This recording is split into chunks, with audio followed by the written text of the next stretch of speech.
Welcome to another episode of Dollar Dorks. This is episode 14. On this podcast, we aim to share video game buying and selling tips, give suggestions of games to watch out for, provide tips on how to fund your collection with your collection, and hopefully change the perception some people have of resellers in the video game collecting community. Our guests today are Chris, CWR2, the Flea Market Ninja. We have Jay. He is a eBay and Amazon reseller and creator of Bolorama Pickers Lounge, a Facebook group for resellers. And I am Derek of Two Dorks. So we are going to start off a little bit different today into what's new. Chris, what's new? With me, not much. But I heard you went to the Barry Game Exchange. I did go to the Barry Game Exchange. That was just on Sunday.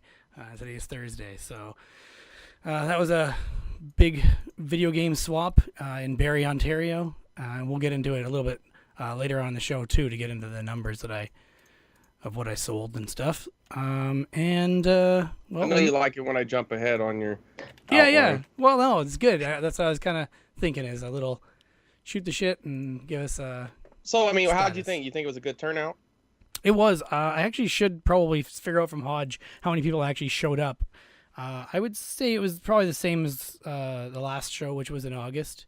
Maybe even more. It's hard to say because I remember last show they came over saying that they ran out of tickets. They had more people than they expected, so they actually had to make up their own tickets. And this time I didn't hear anything like that, so maybe they're just more prepared. But the venue is pretty big. It's a huge hockey arena or hockey rink, so it's hard to tell if the place is actually full or not. But yeah, in terms of sales, I did just slightly less than last year, so it was good numbers, I would say, for a number of people. You got to hang out with the other club members, right? Yeah, that was awesome. I saw the grand picture with J Rock taking center stage. You always see J Rock center stage. He saves that spot for himself. Right.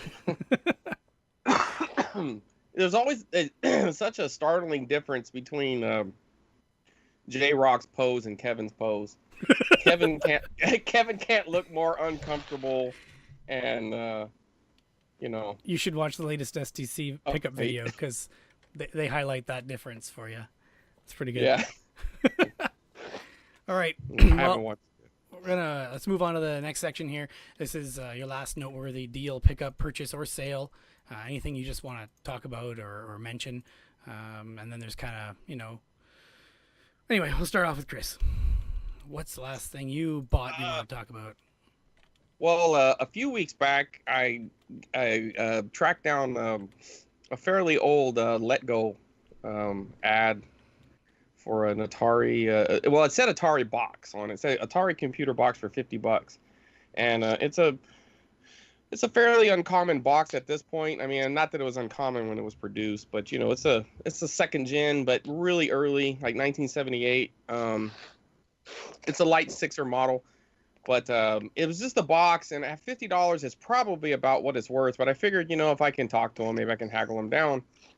So I communicated with her. She said that she would take 40. I didn't even haggle at that point. And I was like, okay, well, let me take a look at it. So I went over there, pretty thugged out environment. When I got there, I guess she had already left to go run to the store or something. And, I think you should really stop and emphasize how dangerous that neighborhood was. Like, we literally did a safety check between me and you before you got out of the car there. Well, that was the second trip. This was the first trip, though. The second trip for sure. Yeah, I was talking to Jay on the phone. I'll get to that, though. So the first trip, me and my son, my middle boy, we walked up to the door, not really thinking much about it, and like two pretty hardened-looking gang members came out, neck tats, eye tattoos, the whole nine, right? And they were pretty defensive, like, what do you need? What are you doing here? And I was just like, oh, we had like a let go offer or something. I'm coming here for the Atari. And then then they were like polite at that point. They're like, oh, okay, yeah, let me call her. And so they called her, and then said that she would be right back or whatever. So I was like, okay, so they went back in the house. They were done talking to us. So we kind of waited by the curb. I didn't really want to stand that direct to the house in fear of a drive-by or something, like kind of half joking, but kind of half serious, So a couple minutes later, they had been about 10 minutes at that point. And I'm like, man, I wonder when she's going to get here. So this Mustang comes by, peeling out, spinning, like he whipped the car back around. They're yelling at the house. Like two dudes come out, pretty aggressive, talking about telling somebody on the phone, I'll fucking be right there, like all mad. And so they get to the car, and the one guy's talking about if he had his gun, and they throw a crack pipe out the window and shatter it in the front of their neighbor's house. And I'm just like, wasn't the environment I wanted to take my son to. So I tell him, I was like, you know what, let's just kind of nonchalantly roll out, So we just started walking back to the truck, and right as we got in, the guy's like, I mean, it was such a night and day thing. He went from like hardcore OG gangster to, oh, hey, buddy, she's pulling up right now. Like I was just like, oh, okay. And she did. And then she went in and she said something about games. So then I was like, cool, because that's what I was hoping, that it wasn't just going to be the box, that it was just kind of like a mislabel. So she brought out complete boxed up Atari, and she wanted 40, and I was gonna haggle her down because she started right off the bat telling me like she just wanted to get rid of it, and that's usually a sign of weakness in negotiating, And but then she mentioned that she had some 64 stuff, and I was like, well, all right, maybe I'll just pay like, me and Jay, a couple other people I know, it's kind of like paying the price of admission. You pay a little extra up front, and then you haggle on the back end, So I went ahead and I didn't even haggle with her. Went ahead and we sealed up the deal, left my number, told her how I was real interested in the rest of her stuff. Let me know. Week later, she finally gets back to me, telling me, hey, check the app. I'm gonna list up the 64 stuff right now and tell me if you want it. And I'm like, no, just text it right to me. So she did. She was telling me her power was out. And I believe her because I could barely see what was in the picture. Like one of the games, I couldn't even tell. I had to send it over to Jay, ask him if he knew. You couldn't even make it out. So the image that she provided, it couldn't have been better than like 160p resolution. It looked like it was taken with like a toaster oven. It was so bad. It really was. So anyways, I'm on my way up there, and then she also mentioned she had a couple of Game Boys for $5 a piece, and I told her, I'll take those too. Just throw them in. And then she said something about a 3DS, and I was like, you know what? Look, we'll just talk about it when I get there. So on the way, I decided to call Jay, just kind of bullshitting with him a little bit, and I'm telling him like, I was like, hey, because this was a lot later, I made the joke on Twitter. It's like I'm gonna go back in the morning when they're sleeping, type of thing, and so this is their prime time, but. Everybody was cool. I mean, dude, there was another. I don't know how many people live in that house, but I don't know. Half of the Sureños around here must live in that place because this guy is all face tattooed, but he couldn't have been any nicer. And got a pretty good, pretty decent 10-game lot, 64, 4 controllers. They got busted up sticks, but other than that, the price was really good. She threw in, and then of course one of the Game Boys was a Pokemon Color, so the Pokemon Game Boy Color. Yep. So that was a nice little bonus. The 3DS was Gen 1, but working really good, perfect condition. It's missing the stylus, but anyways, I got a pretty good package deal. Yeah, I know. It's like, I can get a stylus for like a couple of bucks or whatever. But anyways, it was a pretty good deal overall, and that was like my. But Jay, you got a pretty good deal. What'd you get in your shop here recently? Yeah, so those of you who don't know, I have a non-traditional shop. I guess that's the best way to put it. I run a shop that operates out of my dining room. And as weird as that sounds, we're actually one of the highest rated game stores in all of Central California and even a little bit beyond that. We have like a huge emphasis on like great customer service. And because of the way we do our business, we have incredible margins. So we're able to pay customers really well who are looking to sell stuff. And we're also able to give really competitive prices to people who are buying stuff. And part of that just kind of stems from being a gamer myself. And, nobody wants to get hosed on either end. We all want deals buying. We all want good deals selling. But I had a lady come in, and I always find it a little bit weird when we get some modern stuff coming into the shop. But she brought in a Nintendo Switch, and it had Kart 8. It had Zelda, Breath of the Wild. It had 1-2 Switch. What else did it have? It had Mario Odyssey. Yeah. And then the new Kirby game. And it also had a spare set of the neon yellow Joy-Con. Yep. And then a dock, and it had the premium travel bag. Like it's like a $30 or $40 like hard/soft travel bag. And then the dock and the cables and everything.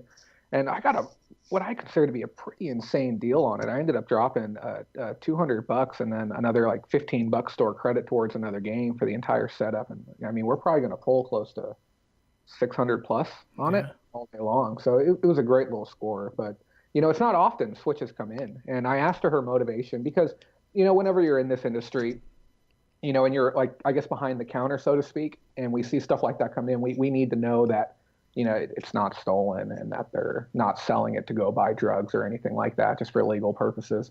And she said, oh, yeah, no, we just have a second one, because they have like a family with the boy goes back and forth between the parents on weekends. So he has another one over there. And the one that they have here, he never touches. He's got a PS4 and Xbox One. So they're like, yeah, he has all the same stuff at the other house. So we just thought we'd sell it and put it towards something else. I'm like, okay, we'll be happy to take that then.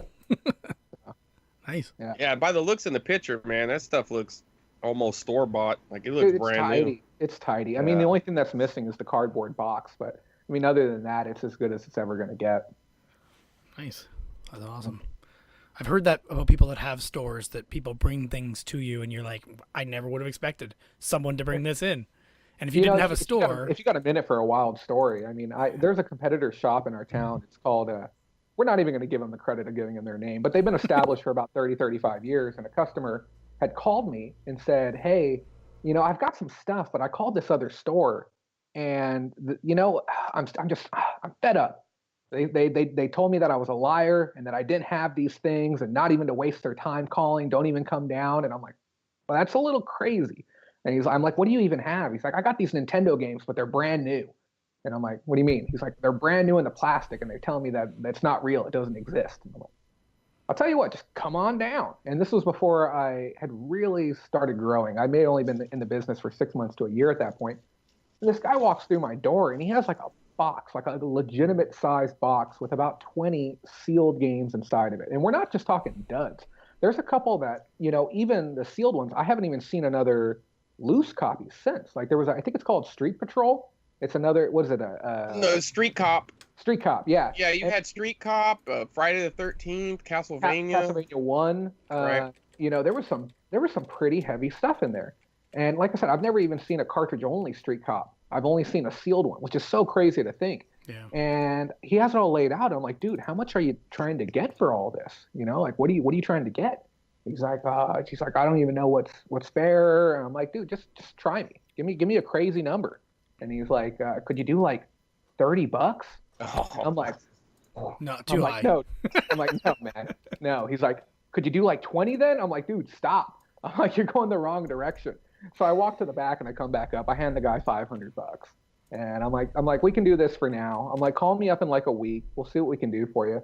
And side note to the story, this asshat, and I call him that now because he called me like an hour later saying that I scammed him. He says that he felt like that I didn't give him enough money. And I'm like, dude, you tried to sell them to me for like $20. I'm like, be thrilled you got your 500. And I'm like, just don't call me back again. Because I would have legitimately given him more money, but I mean, who does that? Yeah. Well, that's not even the first time you've had that situation. I'll tell a little bit of this one, and you can go ahead and take over. But I had went to Jay's house he was letting me upload some amiibos on my Wii U because I wanted to put them in Mario Maker, and he told me that he had just got a call from a lady who was bringing in some games. Fire and Ice was one of them. Some good games. Some of the standards, Mario, Zelda, stuff like that. But one of them was Action 52, and I was like, "Oh, that's pretty cool." I didn't need Action 52, and then he's like, it could be Cheetahman 2. And I was like, "Yeah, right." I was like, "I mean, yeah, I know it could be, but what's the odds of that?" I was like, "Whatever." And man, I wasn't 30 minutes away from his house, and here I get a text message from him, and it was fucking Cheetahman 2. This lady had bought it at a yard sale just like a block or two away for what, like 25 cents a piece or she something? Bought it for a quarter. All the games for a quarter a piece. And we ended up making it was 2 blocks away from me.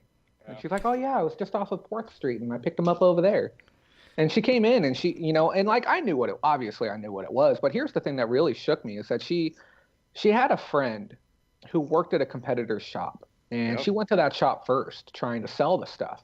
and they never took the time to flip the cartridge over. And I think the part of it has to do with the fact that there's some, and I'm not saying this in a disparaging way about that specific brand. There's certain shops out there that don't do their homework and they don't understand my apologies. They don't understand basic variants when it comes to video games. You know, everything from like screw variants to label variants, but even some of the lore type variants. Because I mean, I consider Cheetah Men 2 to be, you know, a game of lore in a sense. You know, if you're not in the know, it's Holy Grail for sure, man. And so she went there. She didn't like the price that they offered him. So then she reached out to me and brought him to me. And she told me about it. I'm like, how much did they offer you for everything? And I think it was around like $60 or something for the entire box. I thought it was, I could be wrong, but I thought you said he offered her $100 or something, and then you immediately doubled it or something like that, right? You know, it's certainly, it was like 2.5 years ago at this point. It was right, but either way, I think what I felt was fair at the time. Right. All considered, seeing I think she got a real low offer, and I countered it like 150 maybe, but their offer was really, really bad, all things considered. Even if I hadn't known of their offer, I still would have offered right around where I did. Oh, sure. And then she takes the money and she leaves, and then I go ahead and make a post on my business page immediately about it. It's like, holy cow, one of the rarest games comes walking into my shop. And I didn't really make a big deal of it in front of the customer because, you know, she was very satisfied with the amount of money that she was getting. She had no real understanding of what was there. And at the end of the day, if two people can agree upon a price and they're both walking away happy, it's a good deal. You know, if one person walks away and they feel jaded, that's different. You know, we don't aim for that here. We want either you're happy when you leave with a deal, or we just unfortunately don't make a deal. And that's going to happen sometimes. So she leaves, sees the post, shows her friend, the friend who works at the competitor's shop, and pretty much tells her to go back and get her games, and like puts her up to it, and, you know, tries to say that she'll like ruin me online and she's going to cause all kinds of problems and stuff like that. And I'm like, what do you even think is fair? And she pulls up an ad from like 2 years ago that says that we pay like X percentage on certain things. So we ended up having to resolve it out with her. I think I gave her another 130 or 140 bucks or something. I think you gave her like 130, 150 extra or something like that on top. Yeah, it was stupid that it had to happen that way. I mean, honestly, I'm still happy to have gotten the game. I'm still happy to have finished up the deal with it after. Yeah, Chris is happy because he ended up with the game. We made a great deal that worked out for both of us. It was a great deal for both of us. I thought you were very fair. And I got inventory that I needed, you know, because there's certain things that, you know, we need. Each shop's a little different. Some shops need consoles, some needs controllers. But yeah, so she, you know, it was a really negative action by a competitor. It was definitely sour grapes for sure. Oh yeah, it took a long time to clear the air after that, and it was even me being proactive about clearing the air with that shop. You know, now I would say we're on fair relations. We can call each other about inventory, but there's still a bit of a difference in the way that they do business. You know, I get customers who come in and they comment regarding their online status and some of their reviews and stuff like that, and you know, I just tell them it's just different shops. I tell them do business wherever you want to do business at, spend your money where you want to spend it. I had a kid, first time ever, Chris. I had this kid come into my shop and he was wearing a competitor's shirt, said the name and the logo right underneath of it. And I look at him like, He's like, and then the father's like, he just realized in the car that he was wearing this. He didn't mean to wear it over here. We're sorry. And I'm like, no, you don't have to apologize. I'm like, but it is funny though. It is funny. And here's a T-shirt. Yeah. I'm like, here's something to replace that. You know, it's no more mistakes. Yeah. No, I would have given him a shirt if I had one. And I looked at him, I'm like, you didn't pay for that, right? He's like, no, they gave it to me. I'm like, good.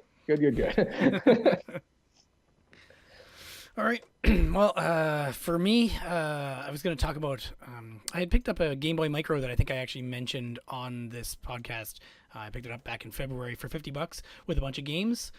Well, I sold the Game Boy Micro itself for $120 at the Barrie Game Exchange. This is in Canadian dollars, in case you're curious. What color was it? I'm curious. It was just the black one with the silver front, but it had the extra faceplates. It had the fire faceplate and the camouflage faceplate with it, and the faceplate remover tool and the charger and the silk carrying bag all with it.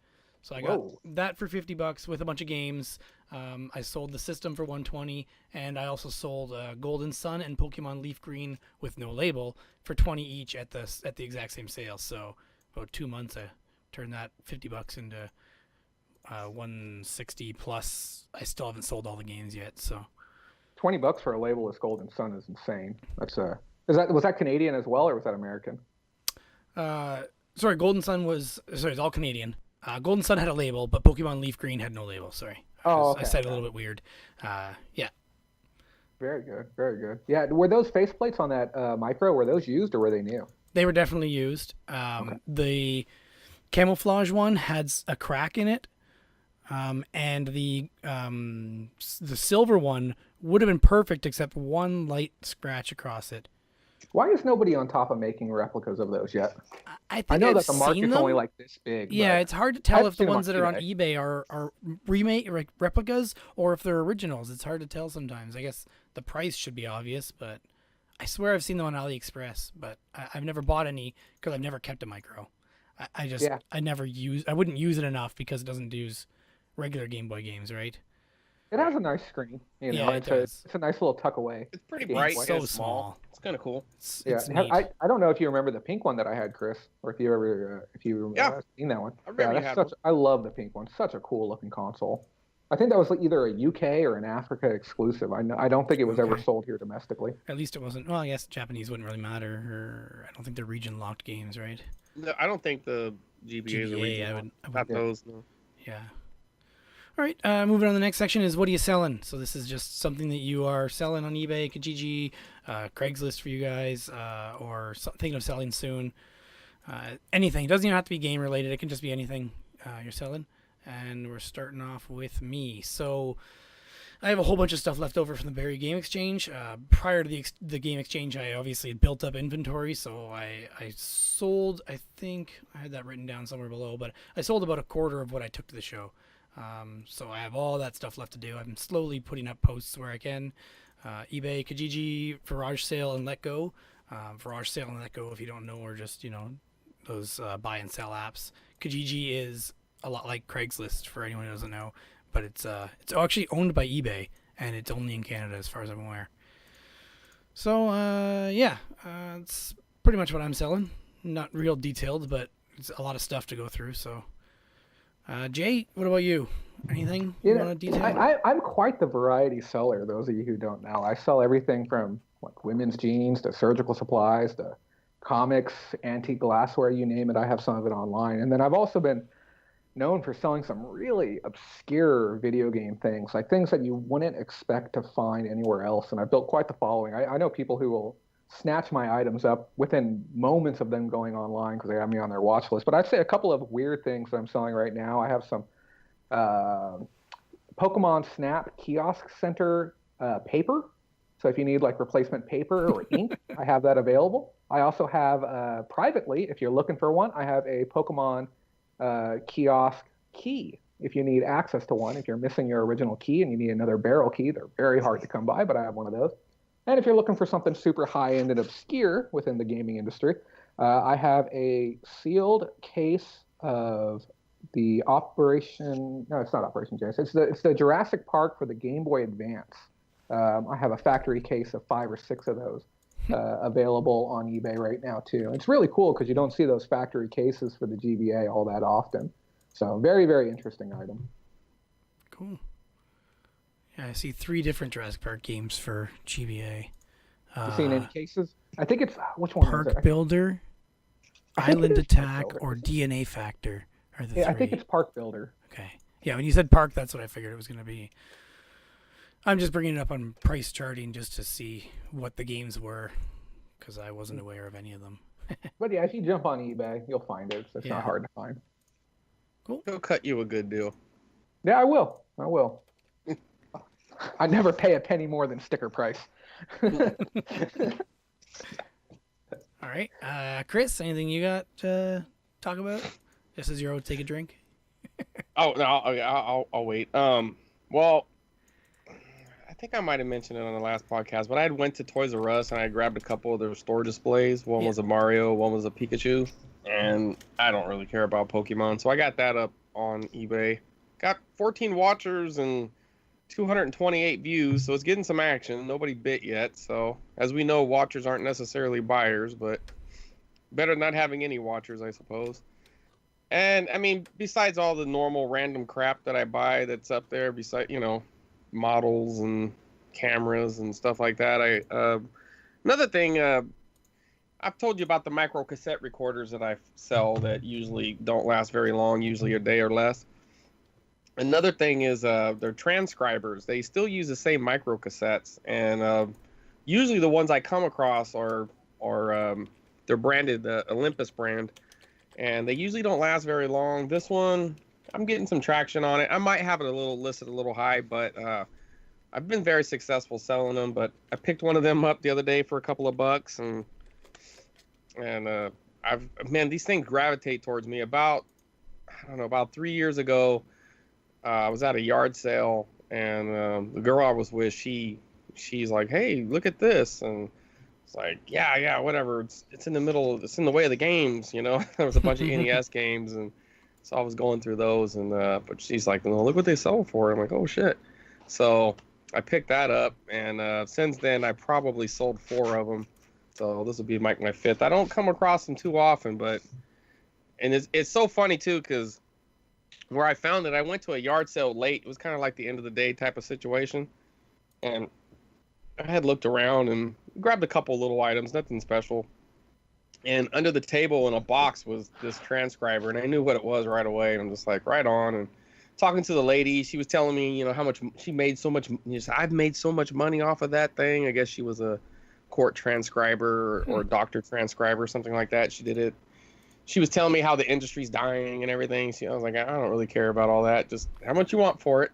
It's like $3 or something. I'm like, all right, fine, take it, got it.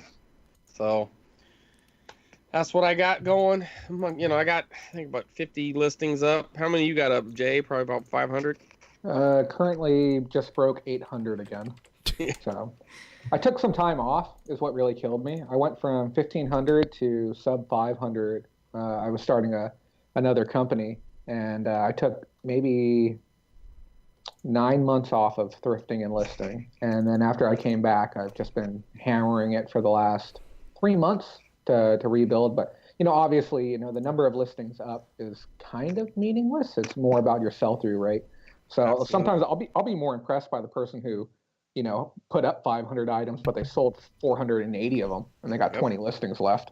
Yeah. And I was gonna jump in with a quick note for people on those micro cassette recorders, because I know that sometimes you're in a rush, and sometimes it's just not viable to look them up. You might be out in the sticks and you don't have any service.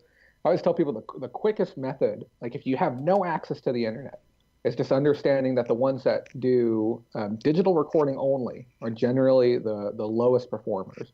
And then the micro cassette is the second best one, okay?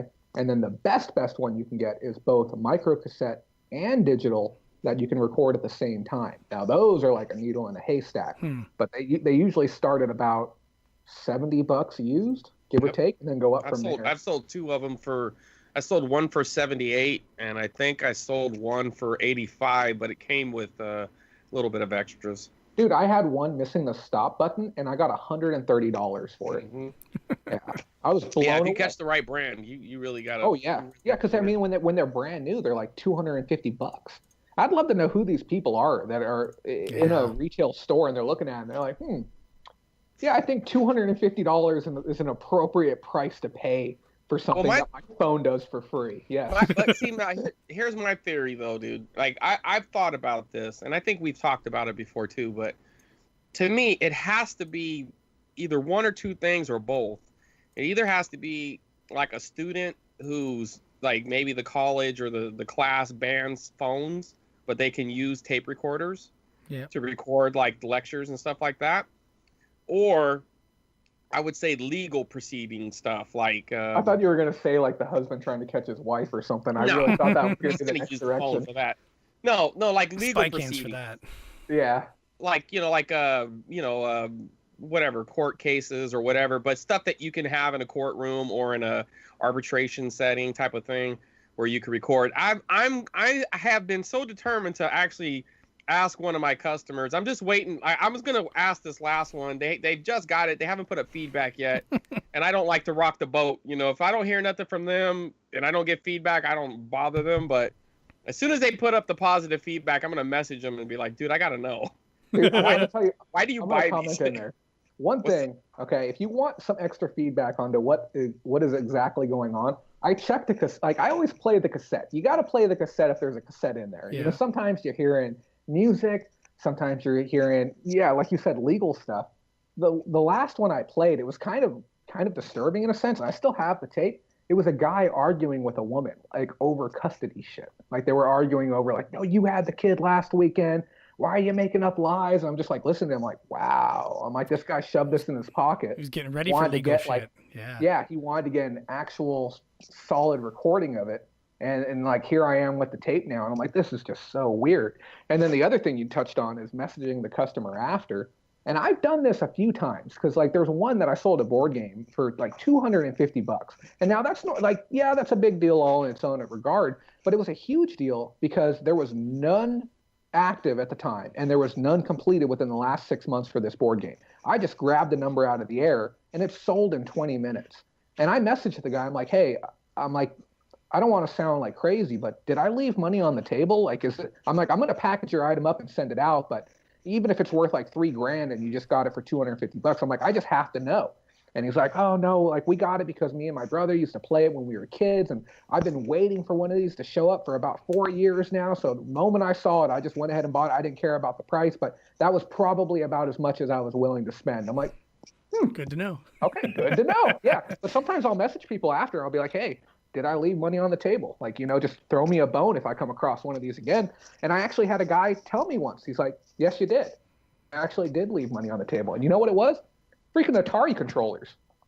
And I had no clue that there was a difference on the Atari controllers, the paddles, the ones that say paddle and the ones that say Atari and the ones that say like racing on them. And there's a huge difference. Some of them are worth $20. Some of them are worth like $50. And then I just learned that like 95% of all the Atari controllers I've ever sold are non-OEM. I didn't realize that there was an extra Atari symbol that goes on top that's like in gold for the OEM Atari joystick controllers. Because I found one the other day, and I'm like, that is weird. It's not really the fact that it's OEM; it's the first run. The ones that go with the original Heavy Sixer, they have a little indention where your thumb would go. But the reason that indention's actually there is because there was these little Atari like hard plastic that were like glued on crystals. the top. Yeah. Right. And that they would sit on the top, and most of the time those things falling off. So when you do usually find the controllers, that's how you could tell if it's and also the cords are a little shorter too, but it has like a thumb impression where you can kind of put your thumb in it. This one actually had like a gold embellishment on top, like on the flat part, where you hold. I'm giving you hand signs right now. I know you can't see my video, but yeah, basically imagine where the butt of your hand would go if you're holding the joystick. There was a gold relief coming up off the surface of it. I'll have to send you a picture of it later, but okay. I remember seeing it. I'm like, I've processed maybe 200 Atari controllers over the last 5 years, and it's the first time I've ever seen one like that. But I go online and the comps are like $19 for them, so it's nothing too crazy. But those paddles, I will say this, definitely check your paddles. Whenever you're listing something, make sure your comp is identical to the comp that you're working with. Don't think that your little difference isn't a big deal, because most times it is. Good to know. All right. Well, we just went through what you're selling. We didn't get to Chris, did we? No, we did. Yeah, we did. Yeah, we did. I said the Pokemon stuff. Yeah, we got way off. Modelo right now. All right. Next section was Tip Corner, which you kind of just did provide tips. I got more. Don't worry. All right. Well, you're up first. Am I? Yep. So anything that annoys you, or useful to know, or where to find deals, buying or selling? I would say the most important thing for anyone, as a reseller, as a game collector, influencer, whatever you're doing within this space, don't burn bridges. I know that there's that one guy that's maybe like super cocky about what he's doing. I used to be that guy. But there's going to be that person that's going to rub you wrong, and they're like their stuff's way too priced up, or just something about them or the way they're doing business. Don't even burn that bridge. Always keep your bridges stable, because you never know when that person's going to come across with something that you've been looking for, or you might have the thing that they've been looking for, and they're going to give you a really generous deal out of it. I would say keep all your bridges intact, especially with all the local stores in town too. Keep those bridges intact, because once you burn them, I mean, you don't realize like you could burn one person. And I'm not saying like give them a bad deal, but just decide that you don't like them, you don't want to work with them. And guess what? They might be like besties with a third of the other resellers in town, and they might not want you doing business with them either. So I would say just be friendly, be cordial, enjoy the process, and don't burn your bridges. That's good. Okay. The next tip is from me, and I don't even have one. I have not thought of one. I'm sure I'll find one by the end. So skip me. Like I said, if I start rolling, I can't think on ad hoc once we start doing the podcast. Go ahead. Me and Chris will fill in the gap for you. Yeah. No worries. Well, I'll kind of go back to my Atari/64 deal. Look for old ads and still hit them up, because just like that Atari, that was a lot of people looked at it and were like, "Fuck that! I ain't paying $50 for a box." And besides the fact that maybe that's exactly what she wanted for a box, but where there's smoke, there's fire. My whole thought process was, what if she has something else? You know what I mean? Rarely does somebody only have one thing. It happens, but usually they have something else. They have another game system, or even if it's not even video game related, it might just be something else you want, like comic books or toys or some sort of electronics. But when you get your foot in the door, you're open up a dialogue with a complete stranger, and the opportunity is limitless. You don't know what they have. They can have anything. They have connections. They have cousins. They have sisters or whatever. You know what I mean? Like, you don't really know where it could go, and if it could be worth your time. It was worth mine. So check those old ads and ask questions. Related to that, I would say also vague ads or bad pictures. Say it's Or like no you picture. said, or no picture. Follow up if it seems interesting, or if you're just curious what it even is.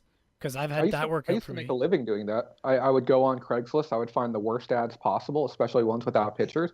I would call them up, negotiate the deal, go visit them in person, negotiate further, because now I'm finally seeing it. And I can find something wrong with any item. And this was before I had a shop. Negotiate the price down further, come home, clean it, stage it, take a gorgeous picture with a nice backdrop, immediately relist it, and flip it the same day for a 50% profit or more, because I put the work in. That's why I always tell people, you put in half the work, you get half the value, half the pay. They're leaving money on the table because they're not putting any effort in. Yeah. Yep. And if they're fine with that, like you said, they're happy with the deal. They're just happy it's gone. No one else is interested in it, so you might as well be able to resell. You didn't go with a gun. You went with your mouth and you talked. And you went with words. You know what I mean? So if they give it up, and it shouldn't be no sour grapes as long as you did it right. I love it when I get messages like this. It says, "Is it all right if I send you all SNES games I'm willing to sell? Lot of 26 games. Have pics of all the labels too, if you'd like." Yes. Yes, please. And I'll keep you guys posted as to what comes in this lot. I've done business with this. Oh, it's my a guy that wants to become a reseller, and I guess he had a talk with his girlfriend, and I guess he's going to go in the direction of not doing it himself, and he's going to work with It wasn't Sunny, was it? No. And he's still holding out. I even told him too. I'm like, dude, I know you got more stuff. Bring it on through.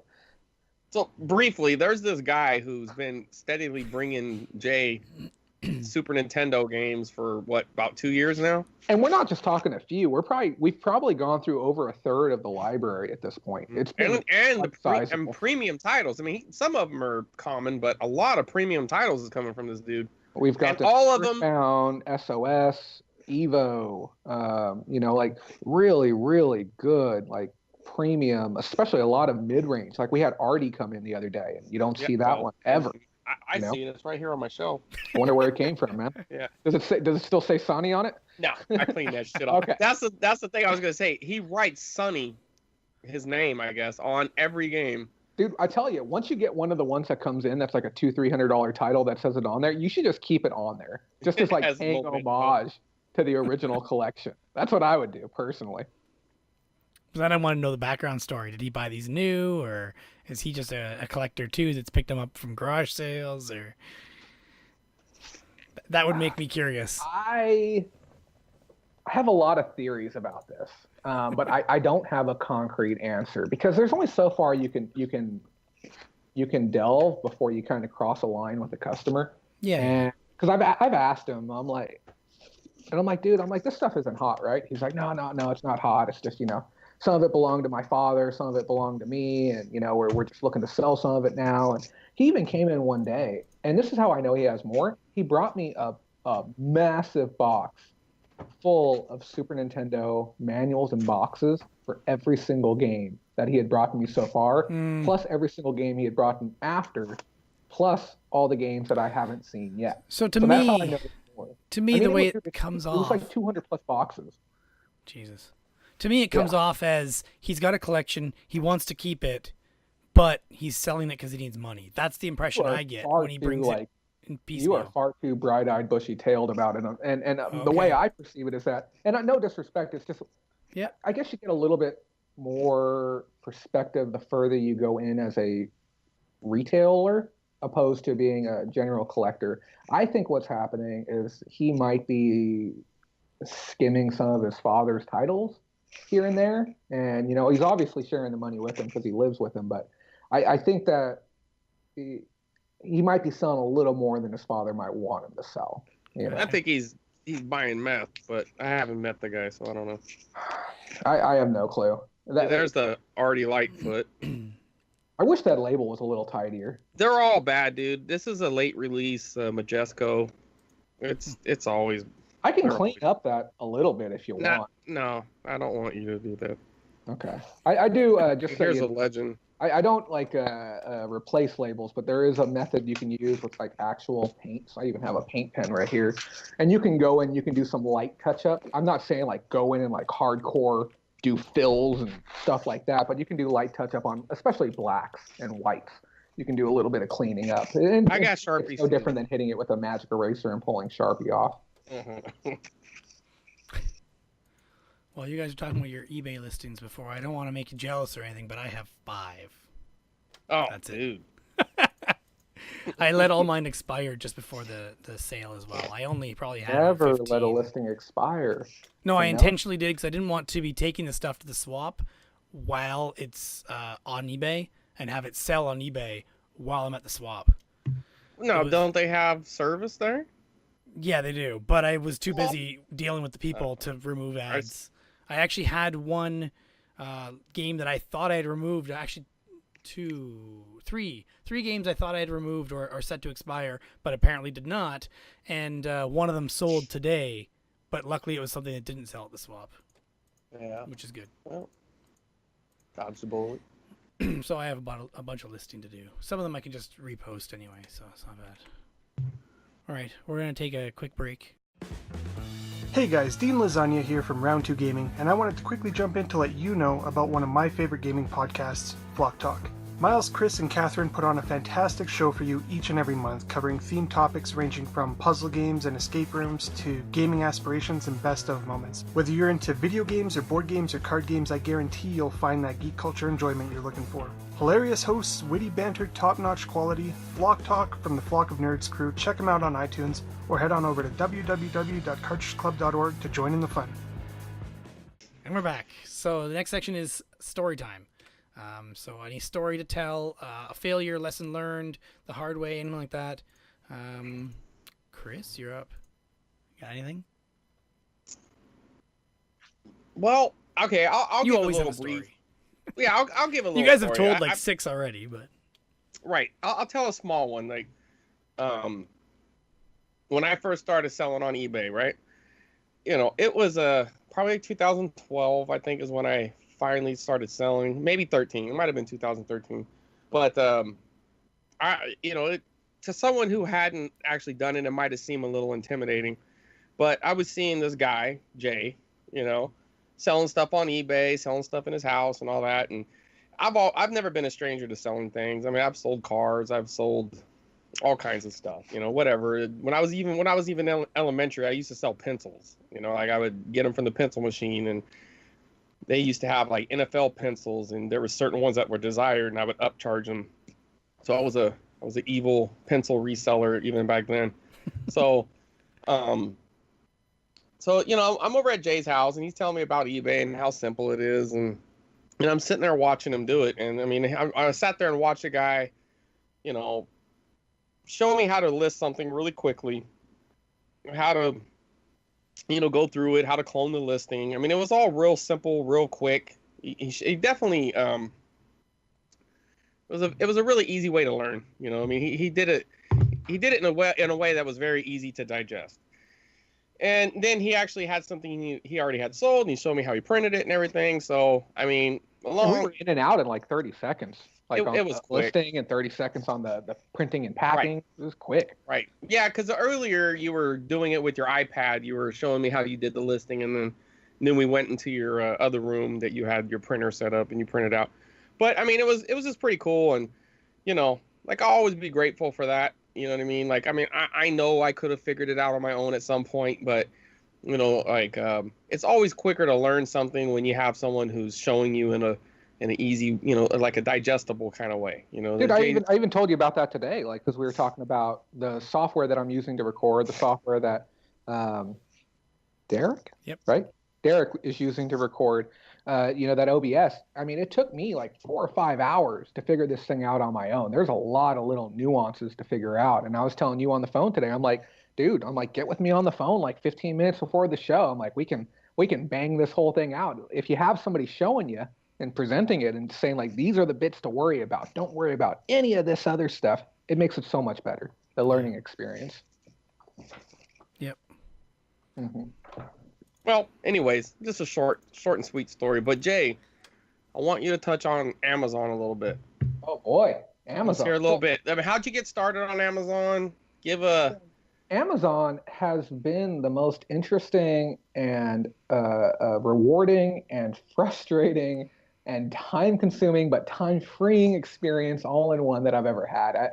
I started on Amazon, I'd probably say close to a year and a half, maybe 2 years ago. I had flown out to Tennessee to give a class on eBay, believe it or not. I do fly out courses for people who are like, I guess you say super serious about the business. And it's not cheap. It's $500 a day plus hotel and airfare. But the thing is, when I leave, these people know how to earn, you know, $50, $60, $70,000 a year gross income. So it's, you know, yeah, you're spending a couple of grand on the front end, but you're going to be earning great money for the rest of your life. And if you don't, we give you all your money back. We'll refund you out. I don't care, you know, because if it's not for you, it's not for you. It's not a big deal. But I was out there, and the girl that I was training, she was an Amazon seller, and she said, you know, hey, give me a little bit of a break on the pricing. I'll show you Amazon, you show me eBay, and we'll just have a good time of it. I said, you know what? Sure, I'll happily do that trade. And she sat me down. She showed me in a very digestible way how to do Amazon FBA, which is primarily what I focus on right now. And those of you who don't know, FBA stands for Fulfilled by Amazon. So if you've ever heard of those big warehouses being built up, we have one being built in our town. We have another one being built just a few towns over. These warehouses are massive. It's basically people like me getting a whole bunch of items. It can be anything from rugs to paper towels to video games. We throw them in these boxes and we mail them out to the warehouses. And then from there, anyone who has a Prime subscription and they're ordering items, those items are coming from that warehouse and being shipped direct to the consumer. So any item that you get off of Amazon Prime could be theoretically coming from someone like me or somebody like Chris. You know, it could be coming from anyone who's last handled it and sent it into that warehouse. So I do that because unlike eBay, you know, there are options on Amazon. They have another one called MF, which is merchant fulfilled, where you're sending each individual item out on your own. But I like the FBA and I like that Prime because it allows you to charge a substantial premium on every item. So let's just take like this tumbler, for instance. Okay, this tumbler might be $15 on eBay for an insulated stainless steel tumbler. The same tumbler on Amazon is probably going to be about $19. Okay, just for standard, somebody shipping it out to you. But if you're getting it Prime, and you're getting your 2-day shipping and you're maximizing your account and your money you're spending every month, this might be $24.99 to $26.99 for the same exact thing. People want to get value out of their membership. So even though I'm paying substantially more in fees, it could be 30% more in fees and cost and everything, I'm making more money per item than I do on eBay, and I'm not handling the outbound shipping. I'm not handling any return request. I'm not handling any customer service related with that item. Amazon handles all of that for me. Now, obviously, there's going to be some kinks every now and then when something doesn't go the way you want because you have somebody from third world country handling the customer service. Those are some of the small costs of doing business. But overall, it's been an exceptionally positive experience utilizing Amazon. Now, one of the drawbacks would be like the returns on anything, right? And they have a pretty liberal return policy, do they not? Very liberal, yeah. But I think that's one of those things that when you aren't making those accelerated margins, it's really easy to factor that in. I would probably say if you take everything that I send in and you look at the worst case scenario, and the worst case scenario for any vendor is selling adult toys. I was talking with a guy locally who moves close to $500,000 worth of adult toys on Amazon each year. And what's really great is he's a drop shipper. He doesn't touch one item ever. He's getting them direct from supplier, having them shipped straight to the warehouse, then from the warehouse directly to the consumer. So he's just paying people to get things moved around and getting paid for it, which I think is fantastic if that's something you want to do. I don't. I like getting hands-on with my product. But he tells me his return rates are in excess of 20%. 20% of his items are getting returned to him. I mean, imagine that. Imagine 1 out of every 5 items, a customer sends you a message and says, hey, I want to return this. You would just not want to do it. But the thing is with this, yeah, I know. With his category, his margins, he's operating on like a 96%, 94% profit margins because these products are being produced out of China and they might have a per unit buy price of 40 cents. And you're getting on the back end $24.99 or $29.99 for something. Definitely worth the risk, yeah. Yeah, well, here's the thing. He tells me, he's like, we don't even read them. We don't read the return request. We tell Amazon, approve every single return automatically and give them their money back and tell them to keep it. We just do it to every single one. It's not worth it. He said it's not worth our time to even look at one of these requests. I'm like, that's just amazing. That is because essentially he's just losing the 40 cents or whatever, exactly. Or maybe a couple of dollars, but overall, exactly. And for him, the amount, it's that stepping over dollars to pick up dimes. The amount of time he's going to spend, he would have to hire somebody to sit there and manage those returns. He's going to be $100 worth of labor a day versus losing. If the thing has been, let's say if it's been used, I mean, it's not like he could resell that. That's probably something you don't want sent to your house. Yeah. I mean, God, that'd be horrible to get that, have that go back to the warehouse, be re-ran into inventory and then shipped out to you. So, but there are a few things that I tell people you want to be careful about when you're starting. One of them is commingling. This is kind of scary. So let's say you have chapstick in there, okay? And I'm very particular about my chapstick, my product before I send it in. I check my safety seals. I make sure everything's right. I'm checking for authenticity. And now obviously chapstick, there's not a big market for counterfeits. But let's say it's a video game even, for instance. Commingling means that my chapstick on the shelf is there. But if you send in chapstick, guess what? Ours sit next to each other, okay? And our items are intrinsically the same. So if somebody orders chapstick, they might grab mine or they might grab yours. It doesn't really matter. But they're buying it under my account name. Maybe they're buying it because of my feedback. Maybe they're buying it because of proximity to them. But they send out the other person's chapstick, not my chapstick. Now the customer gets that one and they say, oh man, the chapstick, I don't think it's real. Okay? I have to bite the bullet because possibly someone else sent in a counterfeit chapstick. Okay? So turn off commingling is one of the first things I'd say. It might cost you a little extra, but you get designated space on the shelf, and only your inventory is the inventory that's getting fired out to customers. It is on by default. So make sure you turn that off before you send in your first item. That's a big, big one. That's a great tip, actually. Yeah. Now, what about storage fees? Now, how give a breakdown of that. So storage fees are assessed monthly, and then they're also assessed again every 6 months. Now, your monthly fees are going to vary based on your sell-through rate and the quantity of items that you have there and the overall quality of your items. So basically, you're given an index score that fluctuates every single week, I believe. You want your index score to remain above 350. You're in like that super sweet spot, like nothing bad's going to happen to your account. Everything's peachy keen. Now, if your score falls below 350, they're saying, whoa, you're sending us a lot of stuff and we appreciate it, but some of your stuff's kind of junk. We don't think it's going to sell, and guess what? This isn't Daryl's mini storage, so you either get your items selling or we're going to charge you extra to hold on to them. You don't want that, okay? And then every 6 months, they charge you storage, just like they call it long-term storage. And what's really great about it is before that fee is assessed, they give you an opportunity. They say, hey, before we charge you, anything you want to take out of storage, we're going to give you 2 weeks. We're not going to charge you anything. We'll ship it back to you for free, okay? Here's your chance to reclaim inventory that just isn't going to sell. And then after that period, we're going to charge you based on your square footage that you've been used. I believe it's 20 cents per cubic foot on smalls and quantities over 1. So if you have a single one there, I don't think it's a big deal. If you have like 100 of something, they're going to charge you on your cubic footage. And then if you have oversized items, which is pretty much anything beyond 12 by 8 by 6 would probably be considered oversized, they charge a separate pay rate on that. I think it's like 40 cents per cubic foot. So at any time you can go in, you can see how much space you're using up, and you can see your sell-through rate. Your index score is going to be very prominent on your front page. But if your index score is low, you definitely need to sit back and assess what's going on with your store. And the same thing's true with eBay. Average sellers should be moving through 1% of their inventory every single day. So if you have 100 items on eBay, you should be selling 1 a day. If you have 1,000 items on eBay, you should be selling 10 a day.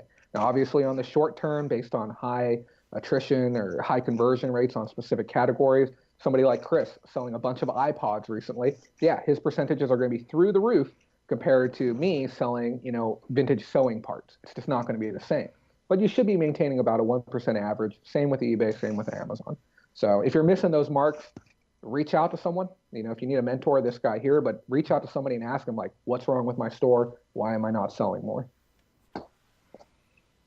Hope that answers the question, Chris. Oh, it did. It was great. Yeah. It was great. Yeah, and the only thing I would add a little bit to that, not really too much, but when the evaluation. I mean, if you got stuff that's not moving, maybe your pictures are bad, maybe you got it priced wrong, maybe you need to build up your feedback a little better. So maybe you want to kind of try to beat the market to try to move some stuff to maybe get consumer confidence up in your store. Yeah, there's easily 100 variables that matter, and I do these store evaluations for people sometimes, and I'll put together a 3 or 4 page report on what I feel their store needs, and the most common ones I see, like you said, are the pictures good? Is it priced correctly? Are you competitive within the market? Do you have the appropriate title for your listing? Is it appropriate description, autofill for the item identifiers? What about your terms?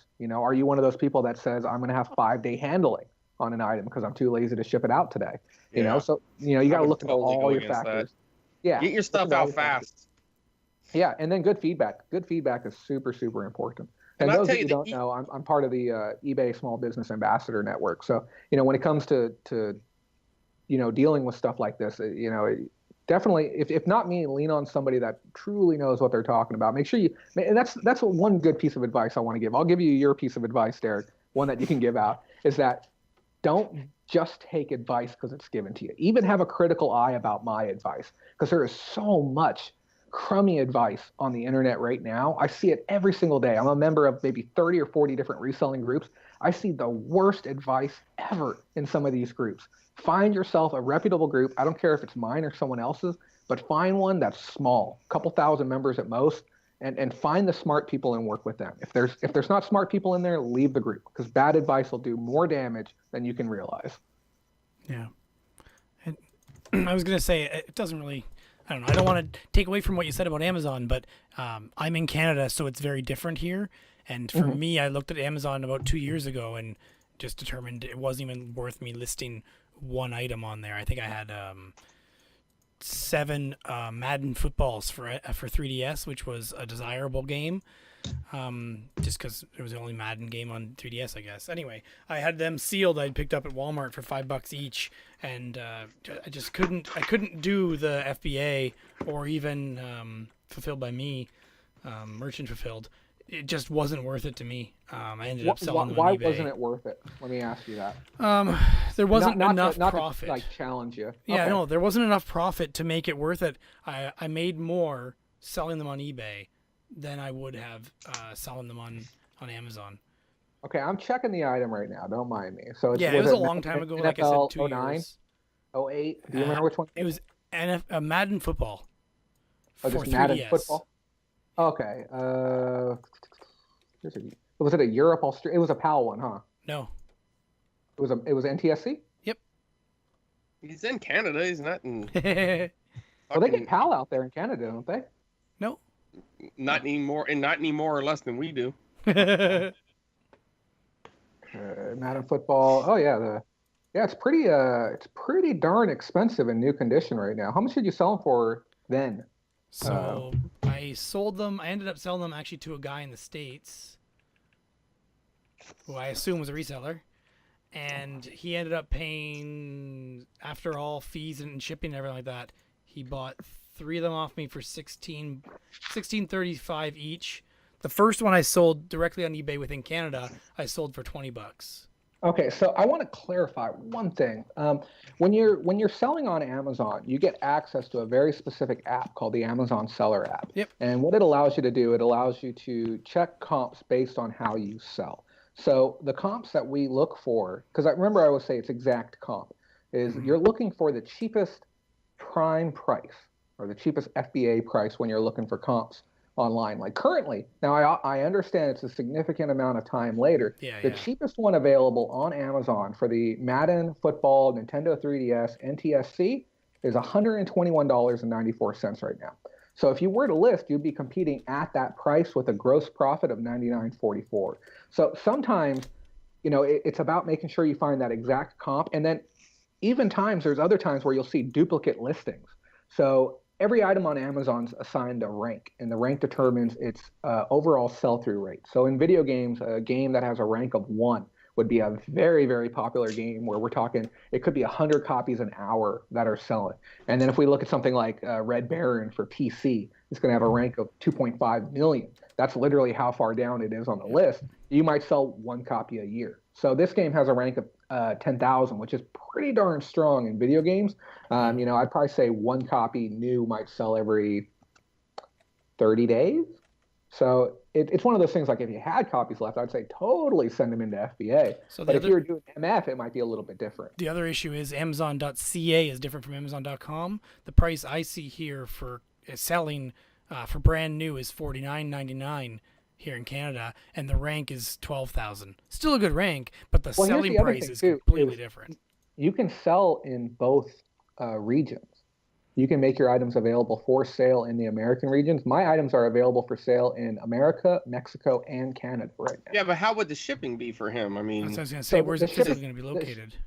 The Canadian rates are going to look crazy. different for each individual buyer is going to see a different quote on shipping for that region that they're viewing the site from. Now, him sending the items out, this is another thing that a lot of people don't realize is that, people are going to be immediately thinking like, well, isn't it going to cost a fortune to send all your stuff into the Amazon warehouse every single week when you send stuff in? Amazon has worked out some insane deals with UPS. And I mean, truly insane. I sent in a 30-pound box down south, Southern California the other day. It cost me $6.40. Okay. And then the week before that, I sent a 44-pound box to the same area. It cost me $8. And worst case scenario is when I have to ship to the East Coast when it goes to the Tennessee warehouse, because there's warehouses all across America. And what determines what warehouse it goes to is the warehouse's need. And then I also pay extra for item redistribution, which I can get into if there's interest in me talking about that. It's a little long-winded. But when it goes to Tennessee, if I have a 40-pound box, it's going to cost me maybe like $35, $30 to ship that box over there. So I'm averaging, generally, if we compare all my warehouse locations, about 60 cents an item. Sometimes less if I'm shipping in a lot of smalls. I shipped in 150 sealed video games the other day, and I paid less than 10 cents an item to get those in there. So that's one of the other things. And you would ship to America most likely. And even though you are a Canada-based seller, if there's a lot of need in the States for those items, and you can make them available for the American market. But my shipping to get them to there would probably be crazy. I don't think I'd get such a deal because I have to ship through Canada Post to get it to UPS or USPS. You don't have a UPS access there? We don't have a UPS. Sorry, was it UPS or USPS? United Parcel Service. Okay, yes, we do have UPS here. Yeah. Okay, yeah. Then you would be eligible for those insane UPS rates. See, when I was looking at it, there was no mention of any deals for shipping it there. So I was calculating the shipping based on what I could get just with Canada Post, it was horrible then. Yeah, I'll tell you right now, if I had to pay a standard, like a retail UPS rate, it would be completely impossible to do this business. No one in their right mind would get started. I would never recommend anyone start if we had to pay retail postage. And it could also be volume was the other problem too. Since I was only planning on starting out and trying out with these like 5 or 7 items I had, that was probably also not helping the situation. Yeah, you probably weren't getting the best rate on that. I recommend for people looking to get into Amazon is that you wait until you have at least 30 items to start and a plan to get another 30 items put together within the next 2 weeks' time. If you can't get items that quickly, then maybe wait till you have 100 items to start. And that way you can start as a pro seller. A pro seller is like $40 a month. If you're a standard seller, you pay $1 per item to get them sent in. So, Do you see it being reasonable for anyone that already has a full-time job to do Amazon at all? yeah, completely. Yeah, I was talking with that customer, the one who wants to sell me all of his games, and definitely don't let me forget to segue back into that. But hold on one second. Uh-oh, I got some competition in the cubic field. What was the question again? I'm sorry. For anyone who has a full-time job already, do you think they're going to have enough time to gather enough stuff to get that? So I had a client in the shop earlier, and we were talking about him possibly becoming a professional reseller, and he was trying to give me that I don't want to call it an excuse, but his reasoning was just time. And I told him, I'm like, dude, I spend like 10 hours a week on this. I really do. And it's of course it's a matter of efficiency and a matter of building stock, but I mean, even before I was doing maybe 20 hours a week, it's not that time intensive. And half of my time goes out to thrifting. So on a 10-hour work week, I might spend actually not even that much time. I spend maybe 3 hours thrifting a week right now. That's it. And it's just that I'm exceptionally diverse. I can work in almost any category. And I think a lot of the beginning time for people is learning how to research, learning how to determine what's worth your time and what's not.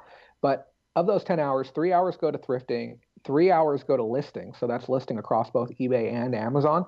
And then 3 hours plus goes to pack and ship time. 6 days a week, I'm packing up eBay items and sending them out. So I'm spending very, very little time on it. And I can tell you my gross sales over the last 2 months is in excess of 12 grand between eBay and Amazon. So, I mean, the amount of money you can make just barely putzing along is insane.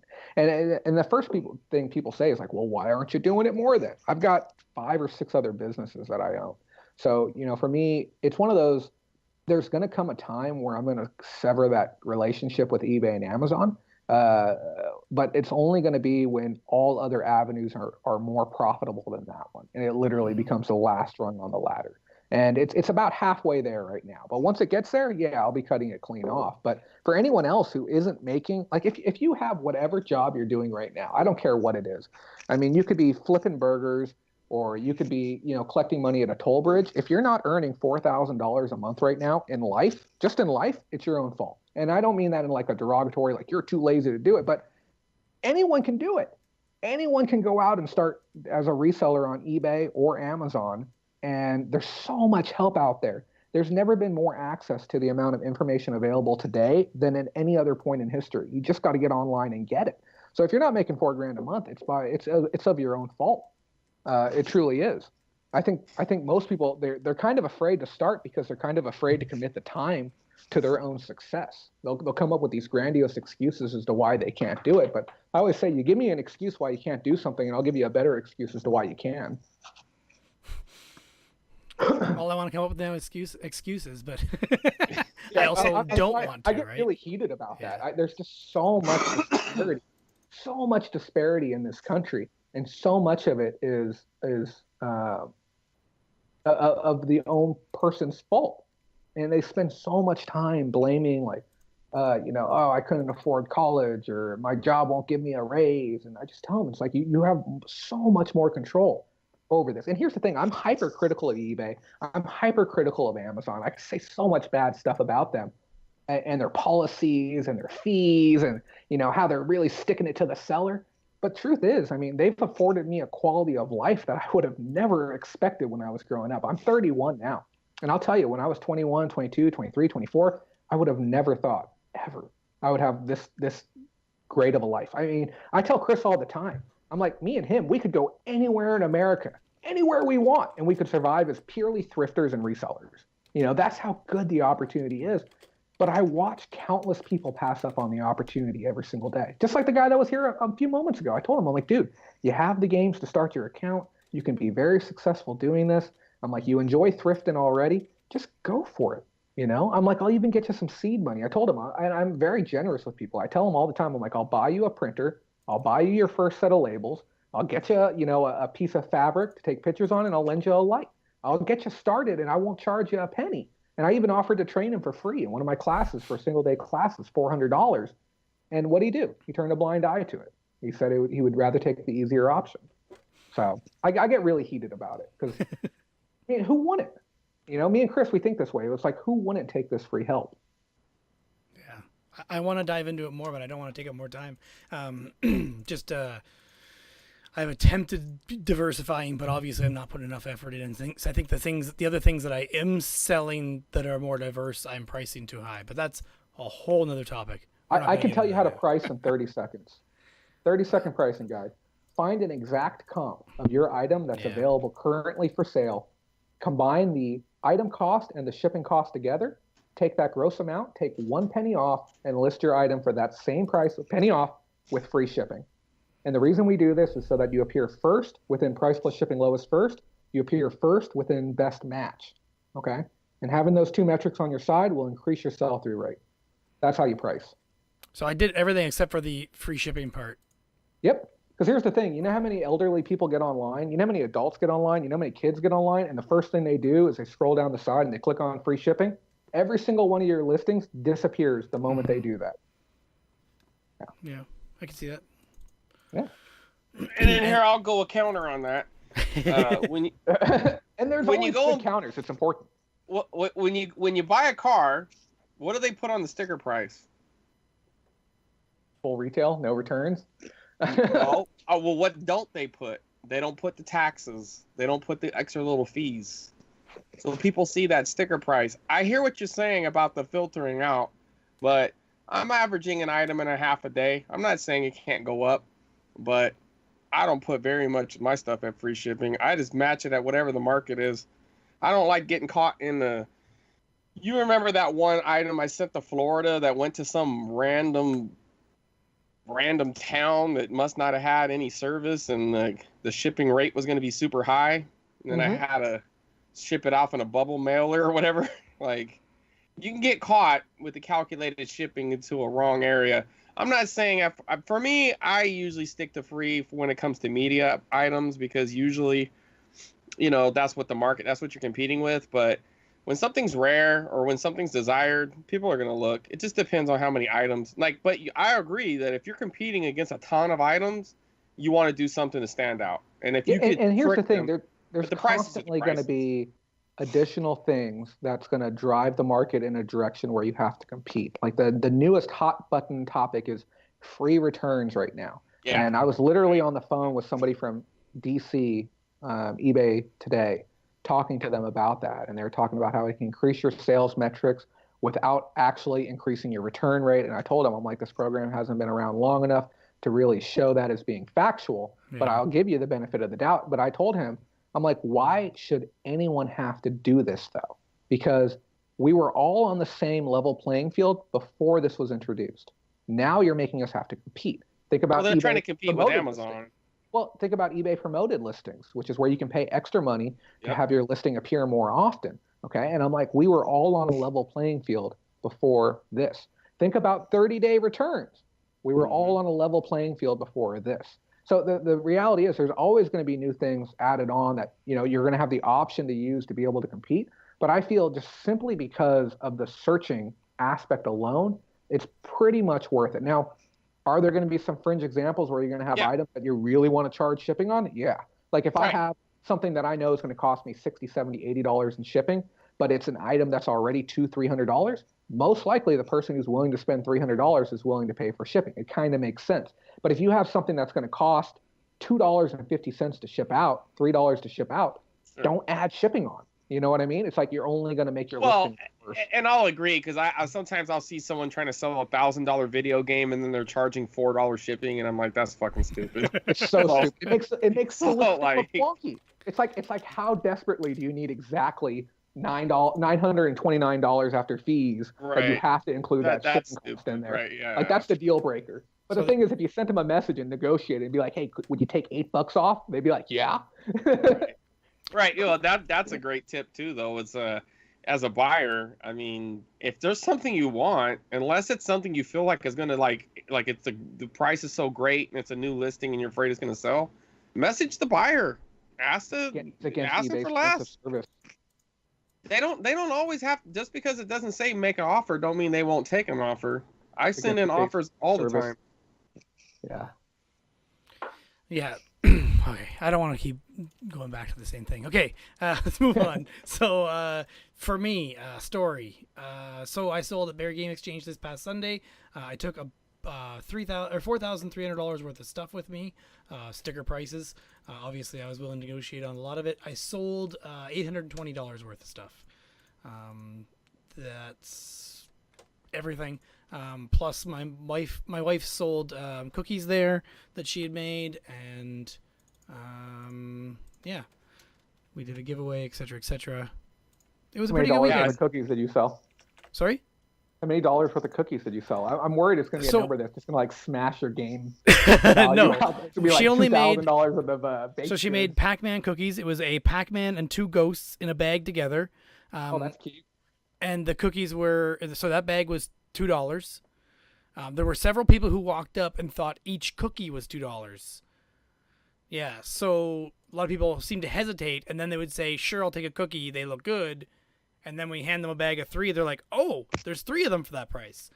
So we probably could have priced higher, but either way, we only brought 14 bags of the cookies.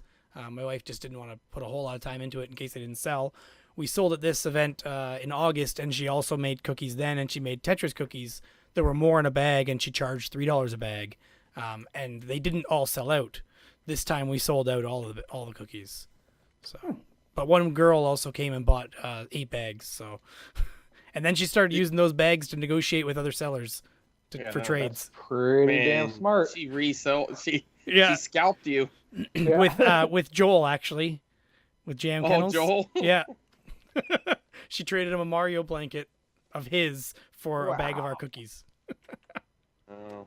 If you catch these people at the right time, I mean, there's times that I've been in the shop where I'm like, man, I would trade like a $20 game for a nice burger right now. So it just has to be that right place, right time. Yeah. So what did you buy? Did you buy anything while you were there? I did. Off Kevin Buried on Mars, I bought 2 Xbox systems that I'm gonna mod. I also had a girl come up and offer me a trade of some Xbox One games, but the only one I took was actually Prey for Xbox One because that was getting pretty hard to find at one time. Okay. Still only worth 15 US. I gave her 15 credit of trade, but Canadian. But my brother-in-law wanted that game, so that worked out well.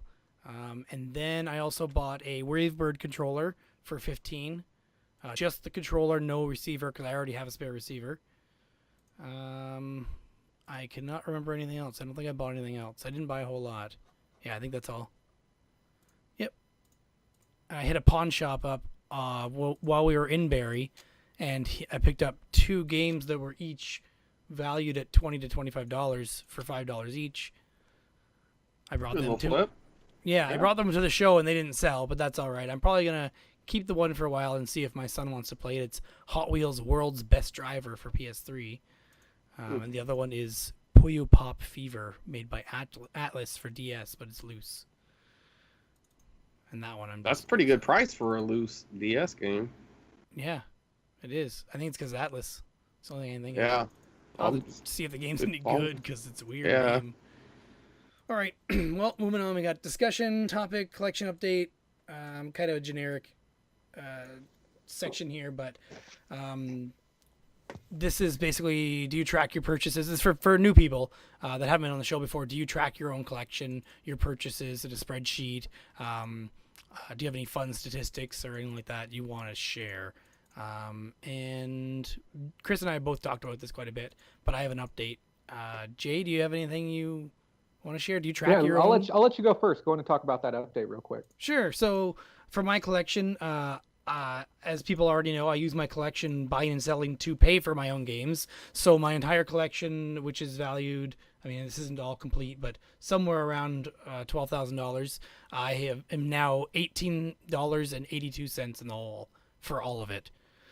That's Really thanks good. to the Very Game Exchange. That's separate from my daily job. None of that money comes from my own money. It's all buying and selling. It's all paid for the entire collection. So yeah, that's my update. And I'll totally agree to that testament. I see that a lot, but the reality is, even with my game store, yeah, there was a bit of seed money to start, which I think sometimes you got to throw in a little bit of seed money, just to kind of get the fire going. But my shop started, it's kind of bootstrapped with just a couple $100, maybe like $200-300. And I mean, I just from what I've seen personally, what I've been able to grow to, I mean, we're sitting on like 30-40,000 in stock right now, and that doesn't even account for what we have on eBay and Amazon. That's just local stock. I'll tell anyone, like, if you want to go for it, still go for it. There's still plenty of stuff out there, still plenty of time to build up full collections of whatever you want. I had a guy come in my shop the other day.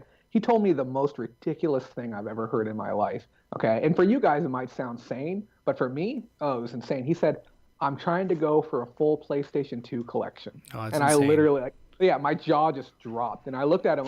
I'm like, you realize like just how big that is, right? 1,760.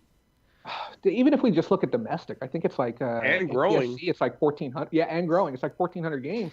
I told him, I'm like, look in my shop. I'm like, you see all these shelves in here?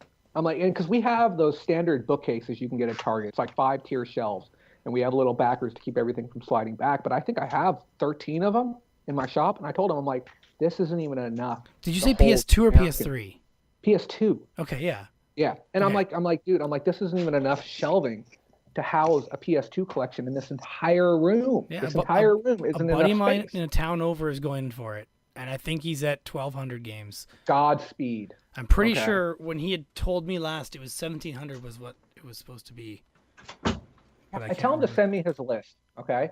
And I want to see his list of what he needs left. And I want to donate. I'll donate some games to him if we have them on our shelves, no cost. Okay, we'll send them out because anyone who's that brave deserves a hand, honestly, because that is insanely ambitious to go for something like Yeah, that. I had his list somewhere bookmarked. Yeah, no, definitely send me over his list. We'll help him out because that is nuts. That is nuts. I'll just try to remember that. Yeah. I'm gonna write his name down just so I remember to do that. Well, he should. I'll tell you what. Make him watch the show. If he doesn't make it through to this point, then he doesn't get the help. That's how you can tell. That's how you can tell if he watched the show. Just send him the link. Be like, hey man, you should definitely check out this episode. And if he says nothing about it, then you know he didn't watch it all Talking the way about through. you, Greg. Let's see if he listens. All right. Right. He'll remember. He'll Reach know. out to 'cause us. He's the only person I know of going for PS2 collection. All right. Chris, did you have anything you wanted to share about collection or anything like that? What, adding? Added a few How's that Atari 64 games. going? Yeah, 64. How many are left? I am. Well, I'll tell you something that's cool. So I added a couple of games the other day. Well, today or whatever when they finally came in, and put a little listing up about well, actually they were from Duke. Duke had sent me some games. That's what it was. He had sent me a nice little package of some Atari games, some chips, and a couple of 64 games. And it got me down to needing 50 titles left. I'm at 246 right now. And I also post. I usually dual post it. I'll post it on Twitter and I'll post it on Instagram.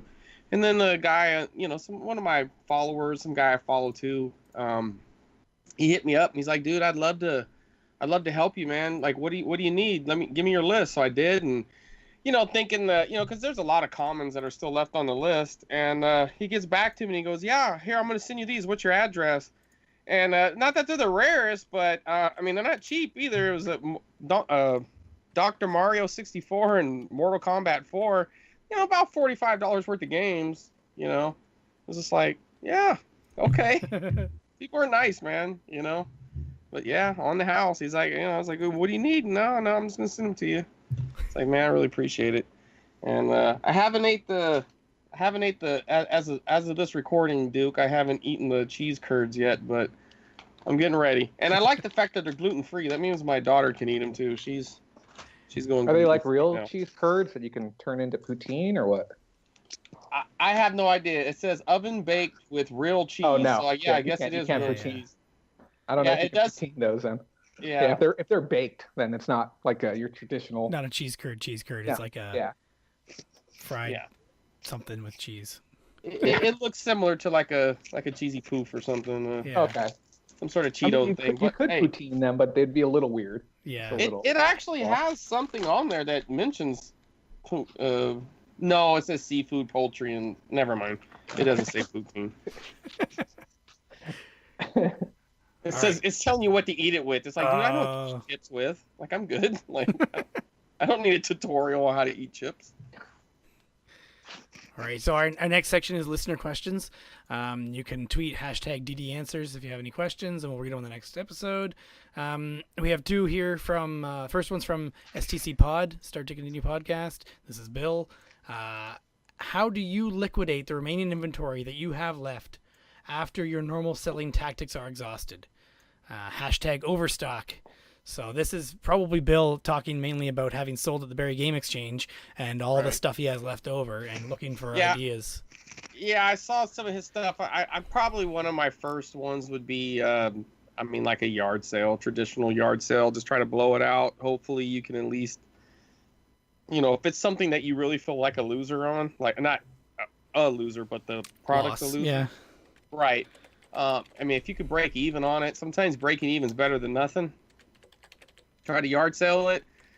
If you're a kind of guy who itemizes your taxes and, you might be able to donate it to a store and get a high donation credit on it. So there's that too. You can donate a bunch of that crap back to the pawn store you bought it from. Or the thrift store. What do you got, Jay? I would say if all the items are within the same category, look for somebody who works within that category. So if it's all video games, try and reach out to another video game reseller who might be willing to take the work off of your hands just to get it shifted. Maybe even a video game retail establishment. If it's all variety stuff and you really don't want to put the work into it yourself, go out to the swap meet and reach out to the guy that you've seen out there every single Saturday for the last year. Hand him your number and say, hey, I got a pile full of stuff. I know you probably can't give me a whole lot for it, but I'd rather go to somebody I've done business with and maybe we can work out a fair deal. Or maybe even a trade. He might trade you. I think some of these things when I saw them at Bill's table was actually stuff he hadn't even posted on eBay yet. But I think some of it might be bulky stuff like board games and stuff, which, as you may know, shipping in Canada is ridiculous. It's pretty bad. So it's not going to be likely that they're going to get anything out of. They're not even going to sell. But he did have like a Namco plug and play Mrs. Pac-Man console. I'm sure that could sell on eBay. I've heard that shipping things might be improving here shortly. I was watching this thing that was happening at this big convention that happened out of state. There's like some postal convention. I heard that every year when they have this convention, there's like new policies and changes and stuff like that that's going to be happening. Basically because, the shipping cost or shipping quantities have slowly started trickling down for General Mail. There might be some action happening within the next 6 months as far as shipping costs are concerned. And Bill, if you're listening and you still have that Happy Days, let me know. I don't care if it's missing pieces. I'll take it. He'll listen. All right. Next question is from Retro Nonsense Duke at Duke0619. What's the oldest item you've ever flipped? Now, I don't know if he means something you've had in your inventory the longest or something that's actually the oldest. See, I took it that when I read the question, I read like age, like what is the oldest item? Okay. Like one thing that comes to mind for me is I had an original Mickey Mouse book and it might not be the oldest thing I've sold, but it's definitely something that comes to mind. And I believe it was from 1921 or 1922.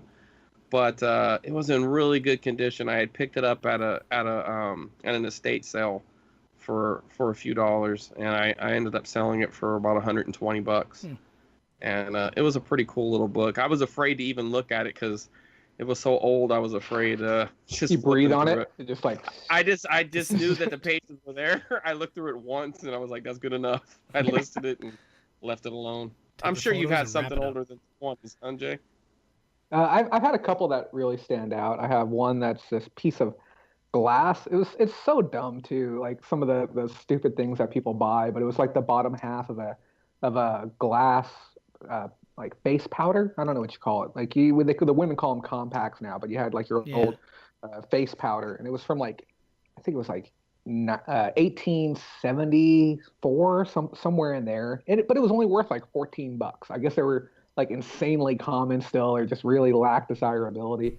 And then the only other one that I had that was really noteworthy was a Henry Dubois brass statue, stood about 3.5 feet tall. Really nice piece. It was from like 1911 or 1921. Really early piece, and that fetched $1,300 local for that. Right, that was that one you got locally, correct? Yeah, I had somebody walked it into my shop, and that's one of those things, like you say, all the crazy things that come into your shop. Yeah, a brass or bronze statue walked into my shop one day because this is what I always tell people too. And Chris, this is a great little tidbit, great little addition to what you were saying earlier when you said, it's very rare when somebody has only one thing, especially within a category.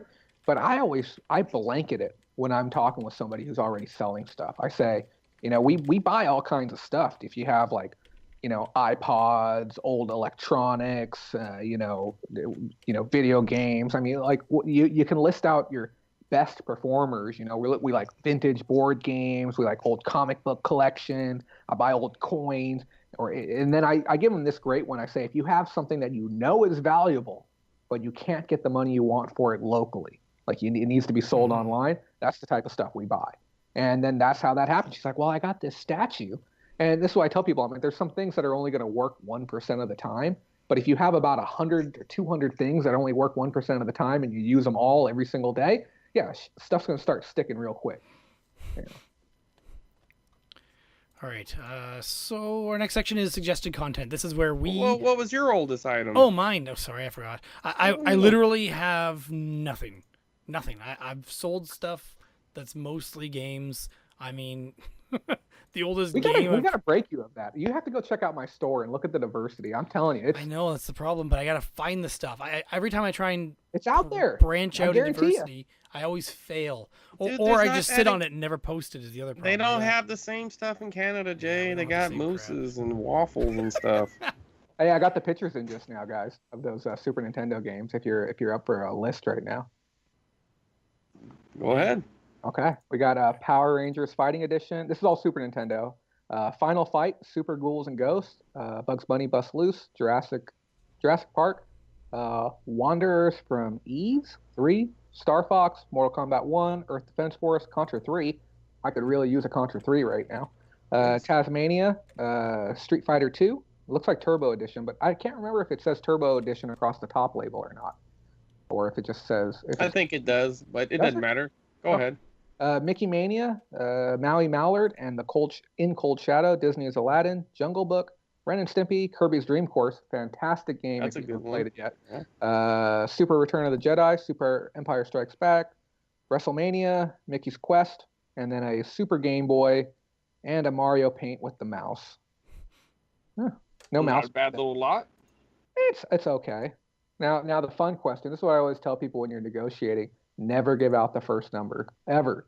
I dare you to try and negotiate with me and try and sell me something where you won't give out the first number, but I will always get a number from my seller first before I say anything. So my first one is like, how much are you hoping to get? I'm texting that out right now for anyone who's just listening to this in audio format. I always give that speculative, like that wide open, like, what's your best case scenario? How much are you really hoping for? Just something to that effect. Yeah, I always try and get them to throw a number first, too. It doesn't always work. There's some people who are firm in not doing the number first. That's when I come really low. You have to have 1,001 things to say, to counter that. Like right now, Derek, how much are you trying to get for that microphone you have in front of you?